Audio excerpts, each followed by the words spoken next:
Hi guys, hope you're well. Hope you're well. It's Tutu here. Happy Friday. Nice to see you all. We have a live again tonight. Hi guys, hope you're well. Bear with me. Hope you're well. There you go. Right, okay, it's nice to see you all. I'm super excited. I really am. I am. So today we're going to be talking about getting into the medical school. I have a special guest today. Her name is Stephanie. Stephanie is amazing. She used to be a student of Technics Academy. I wouldn't say too much. I'm going to let her come in and tell us about herself. Let me know in the comment section if you're watching, joining, put questions into the chat. However, I don't know if I'm going to be able to see the questions because I'm streaming from Zoom, but I'll try my best and see what I can do. Thank you all so much for joining today. It's super nice to see you all. Without further ado, I'm going to bring on Stephanie. I'm really excited for this, actually. I really am. So let's bring in Stephanie.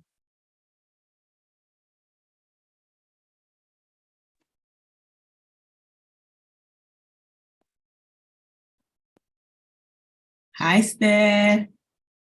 Hi. Hello. How are you? I'm fine, thank you. How are you? I'm very well, thank you. We never get to see, do we? Yeah, no, not really. Except for meetings. I know. I'm so happy to see you. How's everyone at home, Mom? Yeah, everyone's doing well. Good, Yeah. good, good. Okay. Thank you. So we're gonna get started. I'm gonna let you introduce yourself to those people watching us. Yeah. Give us a little intro about yourself in about 60 seconds. Yeah. My name is Stephanie. And I'm currently a second year medical student. So I've started my clinical placement. And yeah, I'm very interested in all areas of medicine at the moment. Don't have a particular specialty that I'm into. And yeah, I was previously a student at Technics Academy. Um, so it's been really rewarding to sort of come back to Technics Academy and to be able to give back in a way, because I gained so much from this. And I think confidence was a big thing that I gained, knowing that, it's not that I'm not smart, no one is not smart. It's just, finding a way that you learn. But yeah, that's a little bit about me. Wow, I love that.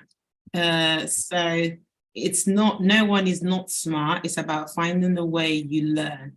Yeah. Absolutely love that. So I want to start from the very beginning, Steph. So can you tell us, where were you born? What was your education like, primary, going into secondary? If you can give us a brief overview about that. So I was not born in the UK actually. So I was born in Lagos, and I did my initial primary school there. And then I came over to the UK in about 2012. And then I went to primary school here from about year 4. Wow. So I came in year You 4, came in about age 9? about age 9, yeah. Yeah. Yeah. So Okay. it was a big change in Mhm. terms of the education system, because um there were like a lot of things that were different, and things like science, for example, I hadn't really done when I was in Lagos, so it was quite new for me. And there was some adjusting as well, but I was able to do my 11 plus, and I passed that. Well done. Thank you. And then I went to grammar school, um, and I did my GCSEs, and I came to Technis Academy during my GCSE years. And that really helped me to do quite well in my GCSEs. And I was thinking of medicine when I was doing my GCSEs, and I knew I had to get quite good grades, especially in science and maths, to be able to do that. And then I went on to do A levels, and I did biology, chemistry, and maths because I had done a bit of research about what subjects I would need to do medicine, and chemistry is sort of the subject that you have to do for most schools. And then a lot of other schools will like you to do another science. So I chose biology, and then I just chose maths because I felt like it went quite well with that. And I never would have expected myself to choose maths before because I hated maths for so long. But I definitely think that when I came to Technis, I found a new appreciation for maths. It's quite rewarding when you get things right and when you understand like the patterns as well. So I ended up really enjoying maths, and I did at A level and I enjoyed it as well.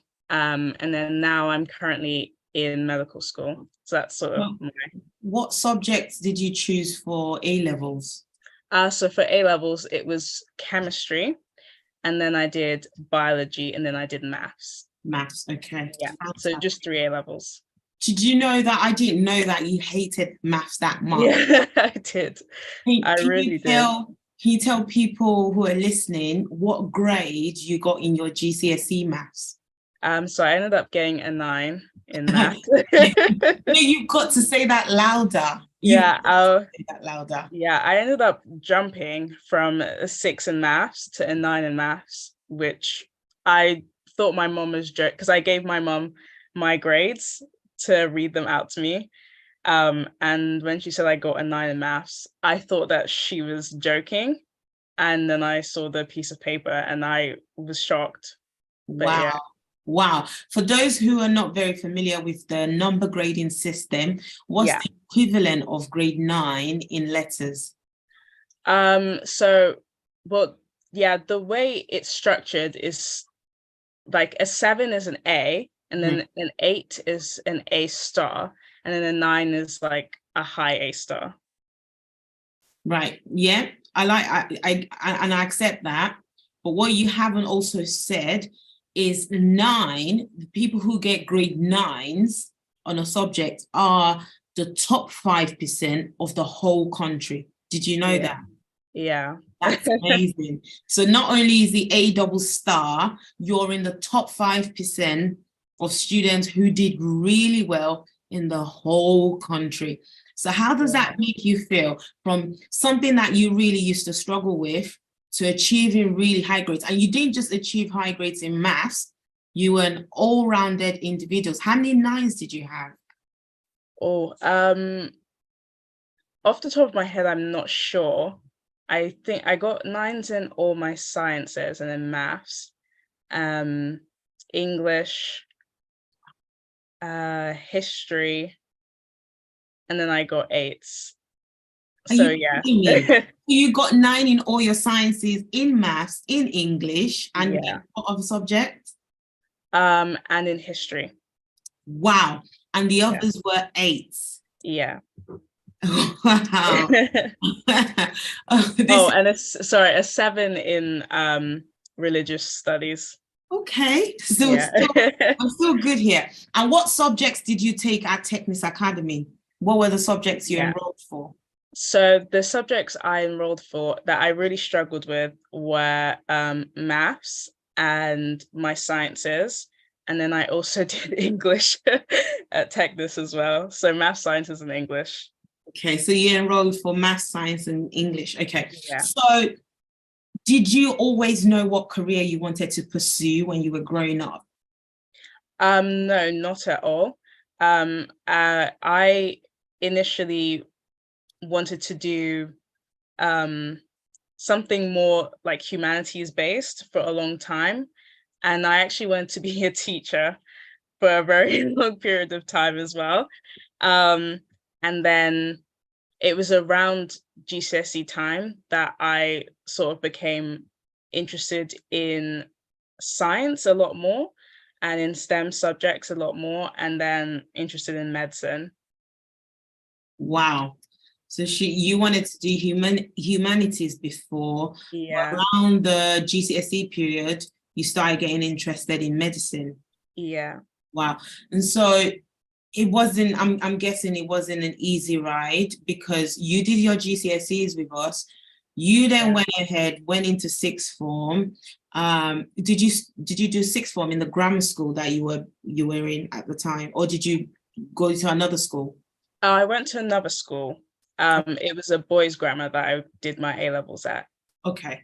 And Yeah. how did you do on your A levels for the three subjects that you picked? Maths, chemistry, and biology. So with biology, I got an A star, and then chemistry an A, and maths an A. Wow. Biology A star. Now, tell us about the application process into Yeah. getting into medical school. What were the requirements? And yeah, just any other information around the application into getting into university to study medicine.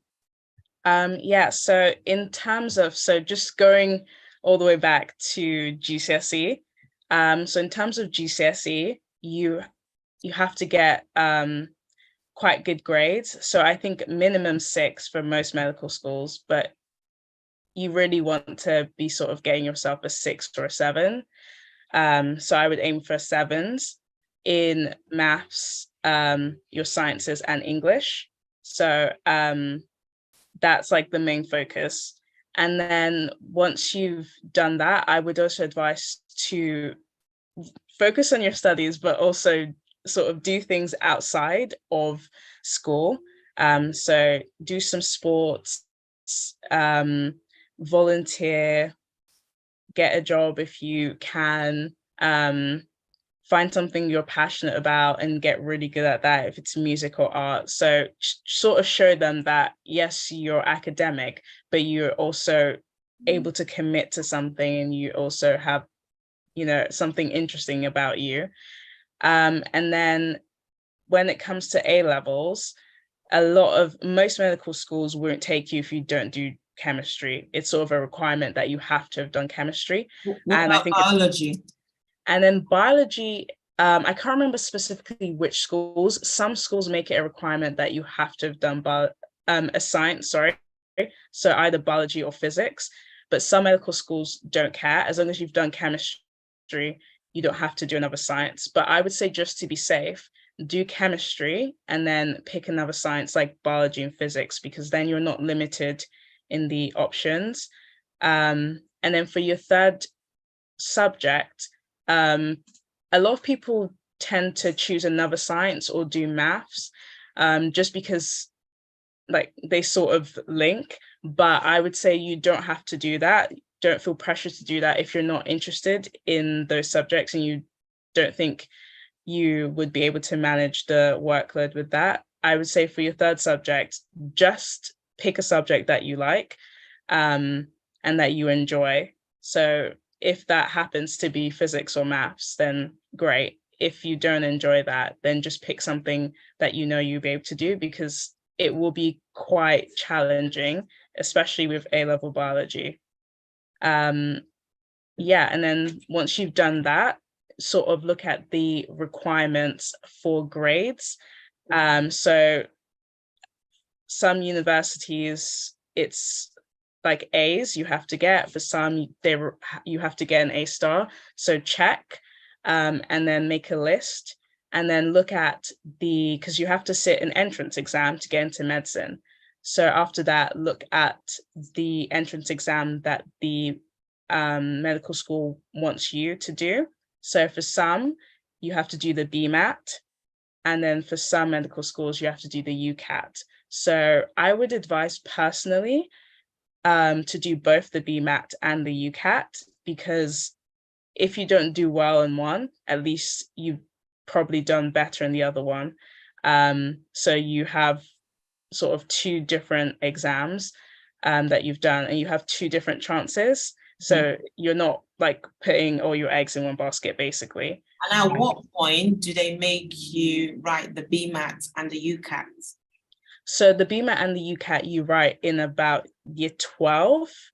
So end of year 12. I would say just get it done before you start year 13, because the worst thing is trying to sit these exams whilst also trying to revise for your year 13 marks. It would just be a lot of stress. So I would say UCAT, get it done summer of year 12, which is what I did. And then BMAT, you can get it. I think the BMAT you do September or October.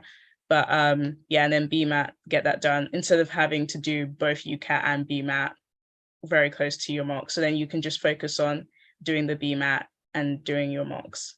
Right. So thank you for that. Are you in a Russell Group University? Yeah, King's College, yeah. Wow, amazing. For parents who aren't familiar what Russell Group universities are, did you want to explain that to us? Yeah, so I guess, yeah, Russell Group universities are just sort of a group of universities that are recognized to have teaching of quite a high standard.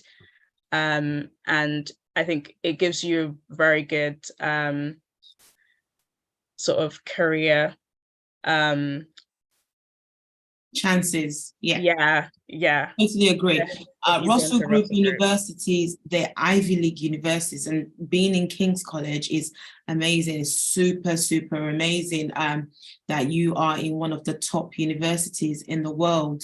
I didn't go to a Russell Group university because at that time nobody advised me. Nobody told me, oh, it's better for you to go to a Russell Group University. I just went, oh, what university is close to home? Because I used to live with my aunt at the time, and I just went to it. When I finished uni, that's when I knew the difference between Russell Group universities and the ones that went. Because every time we went for an interview, they tend to favor more the students who went to Russell Group universities. So for people watching, for parents watching, try and get your kids into Russell Group University. It's just, it's just like you try and get them into top secondary schools when it's the same thing with universities. And there's 24 of the universities on the list. So amazing, well done. I'm super, super proud of you. My heart pumping with joy. So you got into medical school, which wasn't an easy feat. And for those watching, Stephanie has said you need a minimum of grade 7s. I wouldn't go down the line of 6s if you're looking to go to medical school. So minimum of grade 7s in your GCSEs. And for your A level, you want to try and achieve AAA, or even better, if you can get one of them to be an A star. Again, think about the actual university you want to go to. So you got into university, you were able to achieve this, and you were able to get into the study, onto the program of your choice, which is medicine.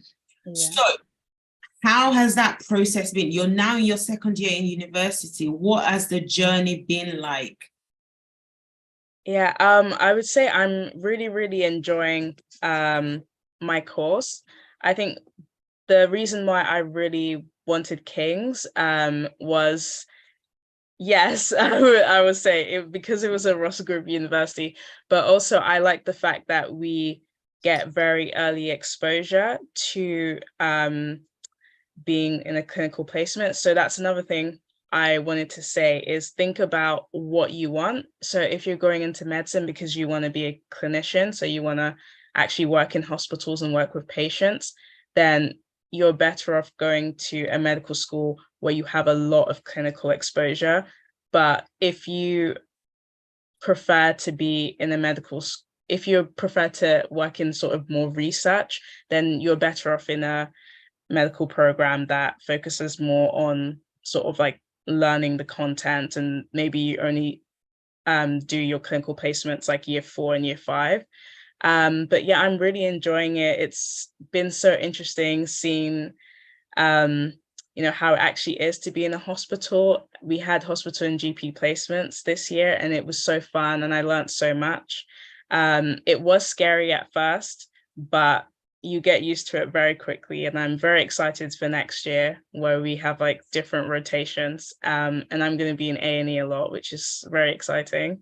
This is super exciting. I'm so happy for you. Not only are you thriving, you're also thoroughly enjoying what you're doing. What some people don't actually know about you is that you have a job whilst you are studying at university. Did you want to tell us about the job that you're doing on the side? Yeah, so I'm tutoring as well as being at uni. And I'm so lucky because it's been very flexible for me. So I'm able to go on placements and go to my lectures, but I'm also able to tutor as well. And I really enjoy it. Like my kids are absolutely lovely. I love that you're calling them my kids. I love it. You see how I feel about you now? Yeah. Oh my God. So Stephanie is back. She's back at Technics Academy to give back. She's now a teacher at Technics Academy, teaching these young kids. She's a fantastic, phenomenal tutor. I couldn't say more than I've been saying it many times, but I am super proud of you. So how long is the medical school? How many years is that going to take you to finish this? So the standard is a 5-year course, but at my medical school, and a lot of like the sort of Russell Group medical schools, so like King's Imperial, and I think even like Oxbridge as well, yeah, they sort of encourage you to do an intercalation year, so that might make it 6 years. I would say at the moment, not to worry too much about the intercalation year, because if your school doesn't offer the bachelor's degree or master's degree that you would like to do in that year, you can always go to a different school to do that, as long as you get permission from your school. So if you like the school and you like the course, but you see that for the intercalation year, they don't have things that you'd want to do, that's still fine, because you can always go somewhere else that has what you want to do. Wow, amazing. And what did you call that? Interlocation? Oh, intercalation. Intercalation. So I would honestly say, I mean, think about it, and if you want to do it, but it's sort of like an extra year. It's just one extra year. And if you do that, you can graduate with both a medical degree and an additional degree in something else. So for example, if you want to do surgery, if you have an additional degree in anatomy or in surgery, then it shows commitment to that, and it condenses a 3-year degree into 1 year, and you have the same qualifications as someone who did a 3-year degree, and you save money, and you have that extra degree, and it helps you later on, because if you do research, that helps you with your foundation year points as well. And then if you do a master's in that 1 year, then that is absolutely fantastic for you, because it helps, especially if you want to go into research. And it's way cheaper for you, because master's degrees can be very expensive. So you can get funding for that. So you can do your intercalation year inside of that extra year. Inside of that year, yeah. So I would say it's a fantastic opportunity. Wow, okay. We're learning a lot inside of the okay, all right, that's amazing. Now, is that intercalation like part of placement, or is it more like being a specialist in your field? So the intercalation year is more like a year out of medicine. So some people intercalate and they do something that is not medicine at all. So they intercalate and do law, or they intercalate and do music. So they just take a year out of medicine and do a completely different degree. Some people choose to do that intercalation year, but use it to sort of build their portfolio for their foundation year application. So they might do research, and they might choose to do a bachelor's degree or a master's in something that they're particularly interested in. It's not directly linked to your medical course, but because of the structure of medicine, you are sort of allowed to do that year without having to, make a formal leave of absence and all of that. Like it's structured into the course so that once you finish integration, you can just come back in and do your next year and continue on with the degree.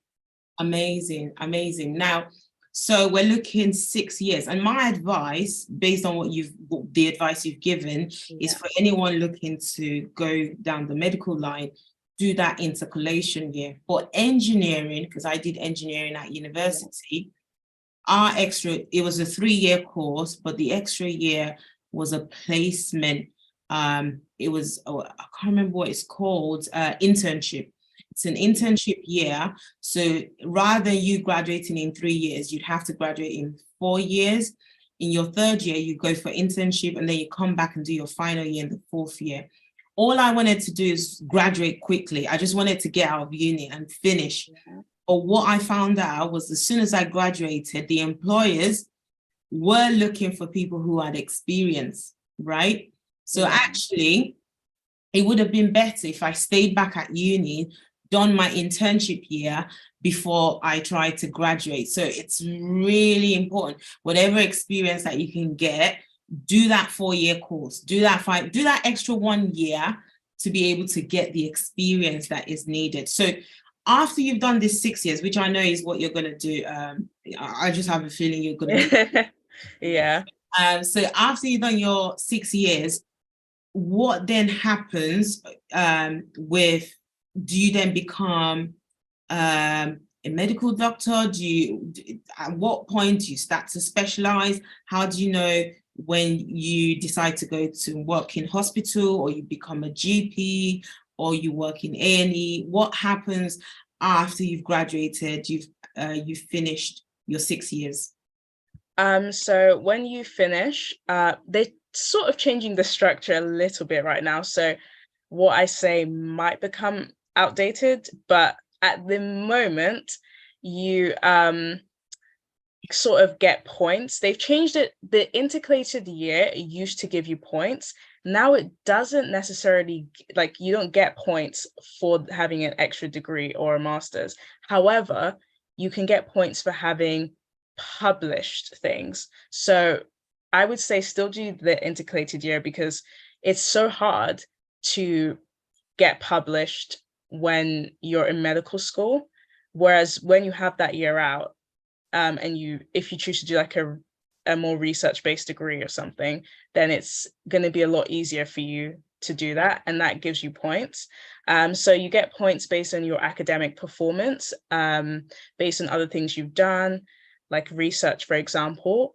And then you also sit a situational judgment exam. So it's sort of like ethics to see,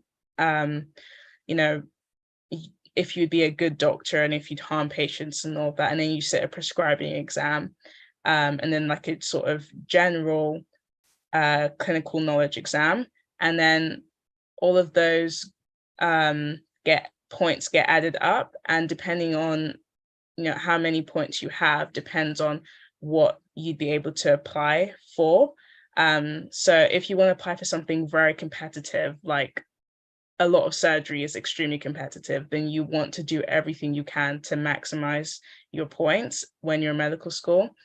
And then after that, you can apply for either just the normal foundation training, and just sort of go into a specialty as you go through that, where you get different rotations. But there are also some very specific specialty pathways. So there's I don't know the exact name for it, but there's the one that's more research focused. So you get time out to do research. So you have protected time where you can do research and learn about doing research. And there's one that's psychiatry focused. So you have extra rotations that are psychiatry focused as well, or you can just go the normal route. And then from there, you can choose to, for example, do the GP training or do training to become a surgeon, etc. And then, yeah, it normally goes junior doctor for 2 years, and everyone has to do those 2 years of foundation training. And then you sort of veer off and choose your specific specialty. Wow, amazing. And I can see that you're ready for that journey. You're geared for it. Totally geared for it. I can't wait. Because when you feel I'll be on the phone, I'll be like, Steph, Steph, I have headache. What do I use? Steph, I have temperature. Please help me. So I'm super, super, super excited for you. What would you say is your motivation? What keeps you going? Because obviously, studying medicine involves a lot of studying, right? Yeah. It involves a lot of dedication. It involves a lot of, forgetting about going out, going for nights out, night after night. So what's been your motivation? What's kept you going? Yeah, I would say sorry, I would say that for me, it's multiple different things. So one is just generally just how much I love learning and how much I love this field of study. Placements has been so exciting, being able to work on projects that like directly impact patients and seeing it. I really love that part of it, but also just, seeing how hard I've worked as well, and knowing that I'm capable pushes me, especially when things are hard, because you will probably experience a lot of failure in medical school, and a lot of people have imposter syndrome. So you have to sort of your motivation can't come from, oh, I'm good at this thing, so this is what motivates me to continue, because you will experience a lot of a lot of failure. So yeah, my motivation is mostly just I enjoy this thing, even if I'm not good at it all the time. I've worked hard, and even if I'm failing now, I know that there's nothing that I can't do if I don't work hard enough, and I'm able to find a way to tackle it. And then also just, my passion in sort of, patient care, and something that I'm very interested in, is management of change. So I sort of think about the fact that there are things that I want to change, I want to do, and I don't want to just give up now. If everyone gave up before making changes that they wanted to do, then we wouldn't have the healthcare system that we have at the moment. So yeah. Wow. And what are the things that you want to change? Do you mind sharing? Yeah, I think for me, I'm very passionate about, I don't know the exact field, medical field that I want to go into, but I do know that I'm very passionate about child and adolescent healthcare. So no matter what specialty I end up working in, that's sort of going to be like the group that I want to focus on. So leading back to teaching, leading back to just loving working with the children. Wow, amazing. Yeah, and I think a big issue that we have is sort of that sort of early intervention when it comes to children and adolescents, and also transitioning adolescents to adult services. And I think especially for children and teenagers who are ethnic minorities, they are the ones who tend to fall through the gap. So yeah, that's something. Wow, this is interesting. And I see your passion, and I see where you're coming from.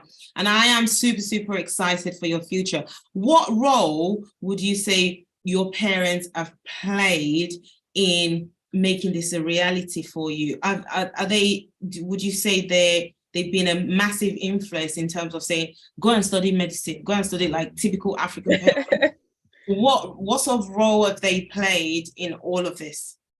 Yeah, I mean, I know I've fallen into the stereotype actually of the African person who goes on to study medicine, but my parents never sort of pressured me to do anything that I didn't want to.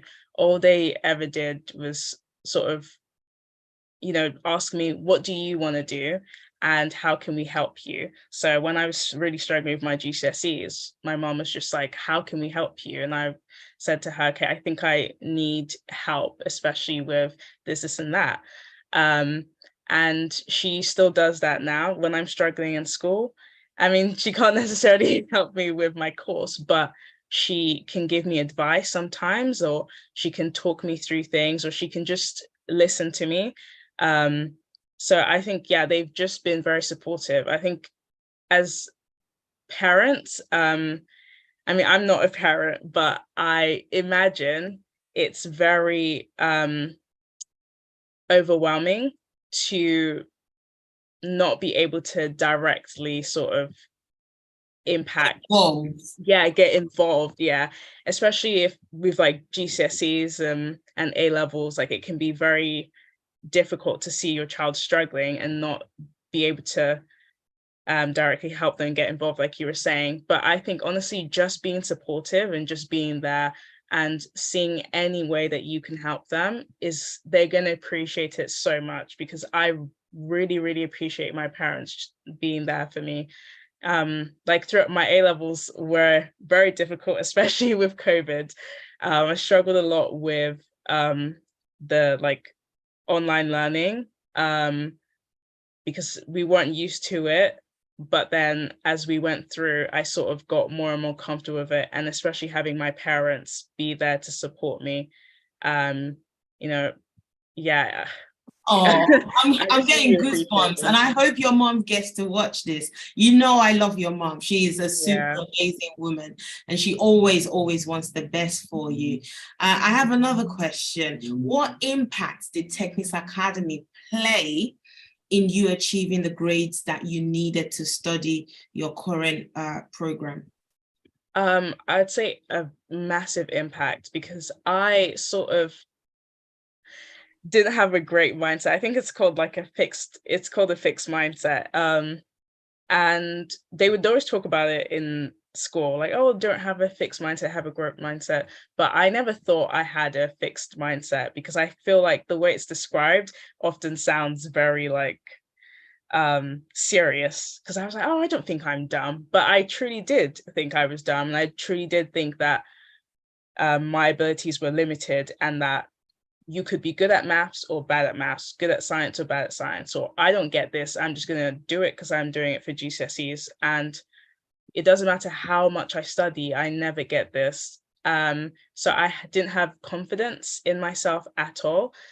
And also, I didn't know how to study. And I think a lot of people might find that like odd, to go all the way to GCSEs and not know how to study, but nobody really teaches you how to study. You have to learn from failing. And being at Technics Academy, those were two things I really learned.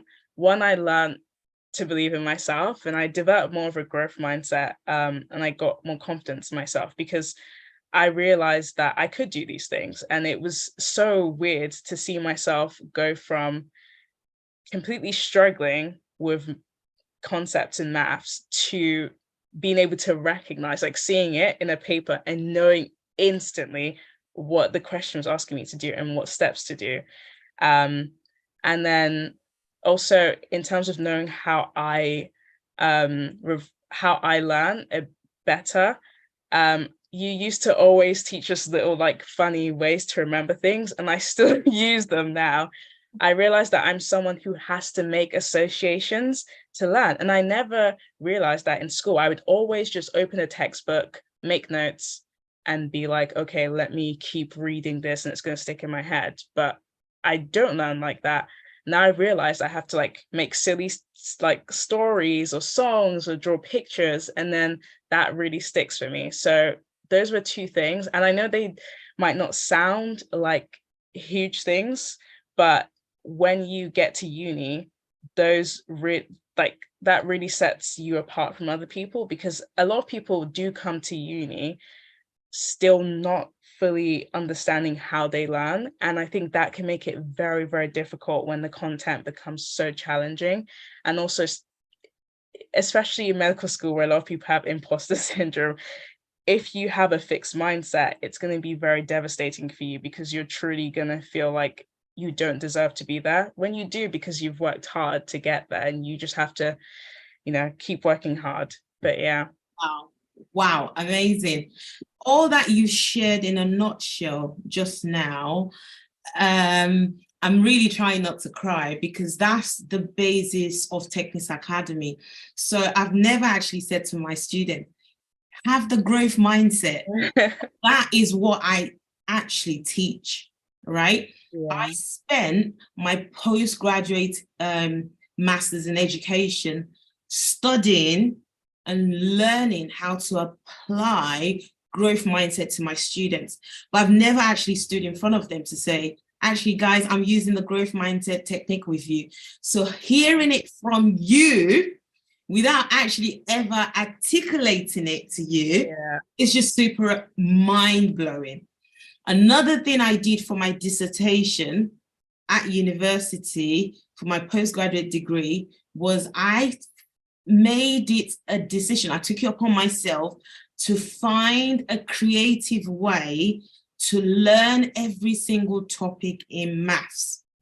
So be it having a song, a rhyme, an acronym, something just to bring it back. Now, hearing it from you, I've never actually sat my students down to say, by the way, have a song for everything. And that's what we're going to do.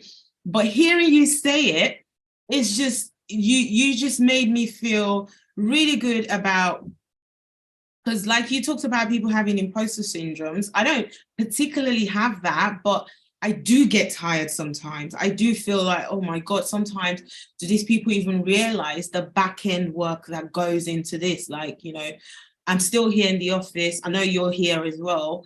It's almost 9 o'clock, but I absolutely enjoy and I'm passionate about what I do, which is teaching.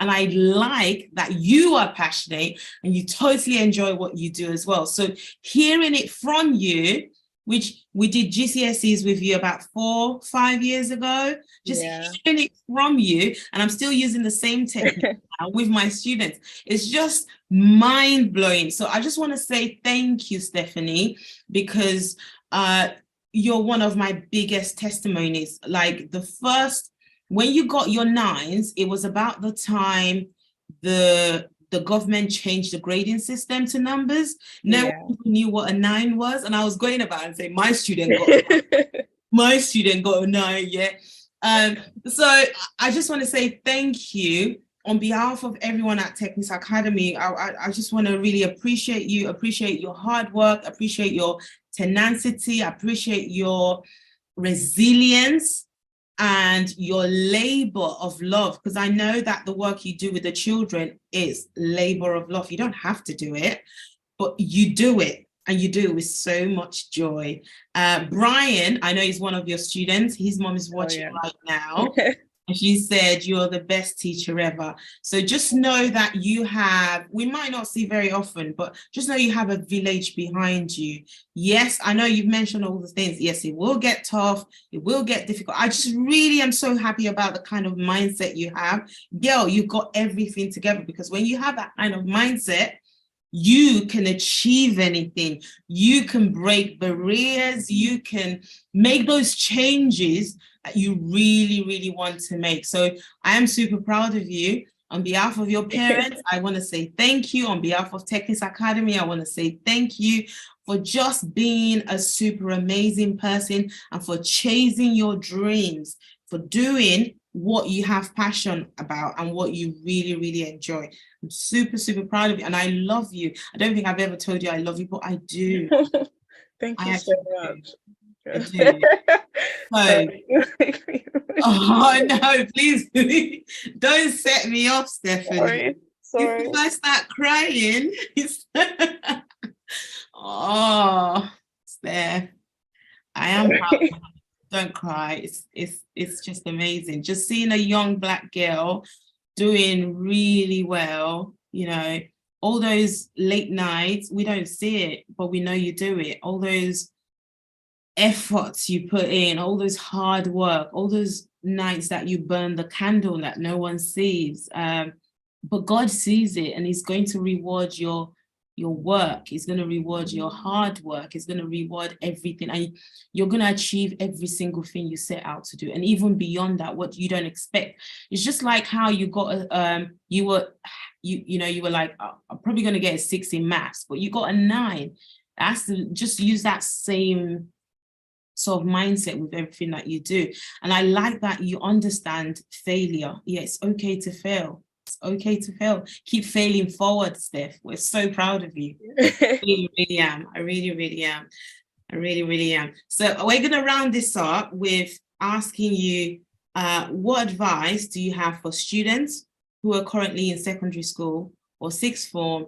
They haven't figured out what they want to do yet. They have an idea, but not quite sure. What sort of advice would you give them? I would say, honestly, don't worry. Even if it feels like everyone else knows what they want to do, and it can be stress inducing to not know what you want to do at all. But I've been there. I didn't know what I wanted to do for a long time, and I kept changing. I would say, if you can, if you have some sort of like career advisement or academic supervisor or someone like that, or even just your tutor, just sort of talk to them about what you enjoy and things that you could do if you want to get some ideas. I would say definitely focus on getting like as good grades, just so that you have options, and also try to get engaged in different things, because you can find inspiration anywhere. So volunteer, do activities, do clubs. If you have any local like charities or youth organizations, join those, so that you can really see a lot. And then just think about what you enjoy in school as well. So look at your subjects, not necessarily just subjects you're good at. Look at subjects that you enjoy, I would say, because even if you're not good at that subject, or even if you think you're not good at that subject, we know you can always improve. So look at what you truly enjoy, and see if you can find something related to that. But yeah, I would say the most important thing is don't stress yourself out, and don't choose something just because you feel like, oh, I have to choose something now, and then try to commit to something. Don't pressure yourself, and don't let anyone else pressure you. Really take your time, because this is something that is going to take a lot of effort, especially if you're spending like 3+ years in uni. Absolutely. Yeah. Absolutely. Well done. You said it all. Do what you're passionate about, do what you enjoy, and so you'd have a good quality of life. Imagine being stuck in what you hate doing for the rest of your life. That would be totally depressing. Any advice for African parents, especially immigrants parents who have moved to the UK because they're wanting a better life for their children?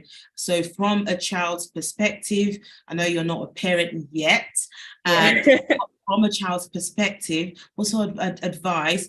I know one of the advice that I would give African parents really very quickly is, if Stephanie's mum had just left her to the government's hands in school, because it's the government who runs the school. If Stephanie's mum had left it into the government's hands to decide how far Stephanie can do well in school, Stephanie would have come out with a 6 and probably wouldn't be studying medicine right now. So, but because our mom saw that she needed support, she reached out, got extra tuition for Stephanie, and Stephanie was able to achieve her dreams. Luckily, Stephanie was able to find herself in the right environment at Technics Academy, which would help her to really, really soar, because she had it all in her. She had all the ingredients to get fantastic results. She just needed to be in the right environment, have the right support. But that's my advice for African parents. Get that extra support for your child. Stop worrying about the money, because you're going to spend the money anyway, sending it back home, building houses that no one's going to live in, because none of these kids are even going back home to live in those houses. So I don't understand. Get that extra support for your child, and that's you investing into their future, just like Stephanie's mom did and invested into her future. But I'm giving you now the floor. What advice do you have for African parents or immigrant moms in the UK? Yeah, I think taking from what my parents did, definitely like you said, if look at what your child actually says, because at school, the teachers might tell you, oh, she's getting a 6, she's doing fine. And a 6 is not a bad grade at all. But if your child is saying to you, yes, I'm getting a 6, but I don't want to be getting a 6, I want to get a higher grade, and I feel like this is not where I want to be, and I feel like I need extra support, then get them the extra support. So look at what your child is saying that they need, more than what the school might be saying about their progress. I mean, obviously, if the teachers are saying, oh, I feel like they're struggling, they need extra support, then they might need extra support. But I just mean, like, if they want to do more than they're being pushed to at school, then try to help them to achieve that by pushing them. And then also, I would say if you can, try to learn a bit about how the education system is structured, because that's something my parents did as well. So they didn't understand the ins and outs of every single subject, but they understood a bit about what I was doing in school, so they could help me, and they could give me some advice. For example, my dad could say things like, okay, well, I know that this certain textbook is good for a lot of GCSE subjects, so how about we try this? Or, well, I know that you have like these exams, so what do you feel like you need to do for that? You might not necessarily be able to give them the answer to do about what they have to do for every single thing, but you can have conversations with them that helps them to think about how they're revising, which I think is so important for them to not just do what everyone else is doing in school, but to think about, okay, is this actually helping me? So yeah, knowing the structure, knowing what support they need, kind of getting that from school, but mostly from them and what they're saying, knowing the structure of the course so you can support them at home as well. And also just having conversations with them about how they're revising and how effective it is. And I will also say, like, just the last thing is be patient with yourself as a parent, because I know it can be so frustrating and hard, especially when you first move to a different country, because I would say, like, it's a struggle for children to adjust to a new environment. And just because they're struggling to adjust doesn't mean that there's anything wrong with what you were doing as a parent. There will be that initial period where things are just very difficult. Just be there for them and be patient with yourself. You're probably doing everything fine. But yeah. Wow, this is mind-blowing. I'm going to be watching this again. I remember when you first got your grade 9, this was about 4 years ago. I brought you onto the live, and we did a video, it wasn't a live, but Yeah. I'm grateful that I am able to have you back on here today. My eyes are filled with tears. I keep saying it and saying it over and over again. I'm super proud of you. I love you. Keep doing what you're doing, and just know this, that what you're doing is not necessarily just for you, right? You will benefit from it, no doubt, but a lot of other people, especially young girls and young boys, are going to see what you've done, what you achieved, and go, well, if Stephanie can do it, she looks like me, then I think I can do it as well.